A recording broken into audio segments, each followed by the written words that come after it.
Alongside Brent Hubbs, I'm Austin Price for the 2-minute drill on this Monday. Just heard from Jeremy Pruitt. We'll get to Jimmy Brumbaugh and his dismissal in a moment, but let's start with that charismatic enigma, Jerry Garantano. Looks like he's going to be trotting out number 2 on Saturday. Yeah, I mean, Jeremy Pruitt said a week ago that Jerry Garantano gives this team the best chance to win, and he didn't back off that statement really in his press conference when asked specifically whether or not Jared would be his starting quarterback or if he was still his quarterback on Saturday. Uh, Jeremy Pruitt plainly said, "I don't want to put him on the shelf. That's not what we want to do." Now he did say Jared's got to go out and earn it on the practice field and all of those things, Austin. But I think he made it pretty clear he still believes that Jerry Garantano gives them the best chance to win a football game, and obviously that's a monumental challenge on Saturday against Alabama. And it starts with taking care of the football, which he's not been able to do for 6 quarters now. Well, Brenton, talking to several members of the staff last night, I mean, to a man that they all kind of echoed those sentiments that maybe the fan, and they didn't say that fans don't understand. Inserting this, while fans may not understand, the coaches are there every day. They chart all the throws. They're there for the games. They see the mistakes that the other guys make, and clearly, this staff, on the whole, still feels like number 2 gives them their best chance to win, not just this week. I think going forward. Well, and I think that's the big thing. They've got to figure out what they're going to be moving forward. And I think that you've got to use this week and the open date to do that. That's a hard sell, though, to fans, Austin, that he's your best option.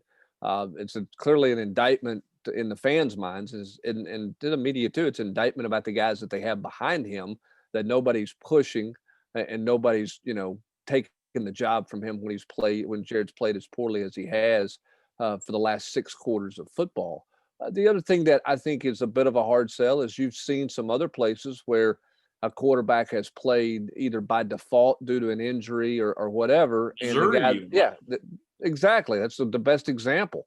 Everybody's scratching their head. Why is Missouri starting the other guy the first 2 weeks? He comes in, the backup comes in against Tennessee, plays, particularly really well against Tennessee, gives them a chance to get back in the football game. And then the next week he beats LSU. So, I mean, sometimes I think fans wonder, why not give somebody else a shot? Coach Pruitt keeps saying, you got to have live reps. Well, if you don't play the other guys, they're not going to get any live reps. So we'll see what it ends up happening on Saturday. I said this in the 3-2-1. I think multiple quarterbacks will play Saturday against Alabama. I still think that's the case. Jared may be the first one out there, but I bet we see more than one quarterback on Saturday. Quickly on Jimmy Brumbaugh, citing philosophical differences, Coach Pruitt decides to move on.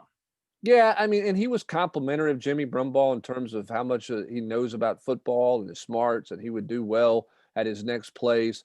But clearly, he did not, personality-wise, did not fit what Jeremy Pruitt was looking for. Maybe he wasn't hard enough, he wasn't stern enough, whatever the case may be. He did not fit what Jeremy Pruitt was looking for. And as Jeremy Pruitt said, if you're going to make a change at the end of the year, go ahead and make it now. He's made it now. And Jeremy Pruitt says, hey, I'm coaching those guys in the middle. We'll see what happens. It'd be remarkable if they actually start batting down balls and stuff. Those are things he talked about, Tennessee helping defend Tennessee's middle of the field woes. The defensive line's got to get their hands up more, got to be able to try to bat some balls down and help those crossing patterns that have just, really hurt Tennessee through the first 4 weeks of the season. And then finally, we'll tie it up with some injury notes. Morven Joseph moving to inside linebacker. We'll continue to rep both places, but clearly Jeremy Banks looks like he may be on the shelf.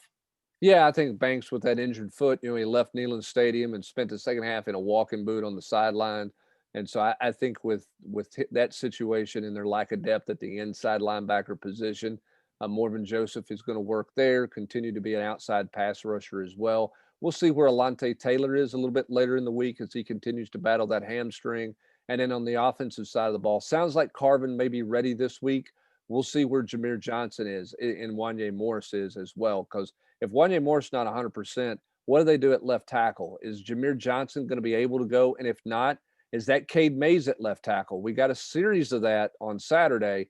Do we get more of that this Saturday as Tennessee continues to rotate a bunch of offensive linemen, Austin, even after they have success on the offensive line for a particular drive?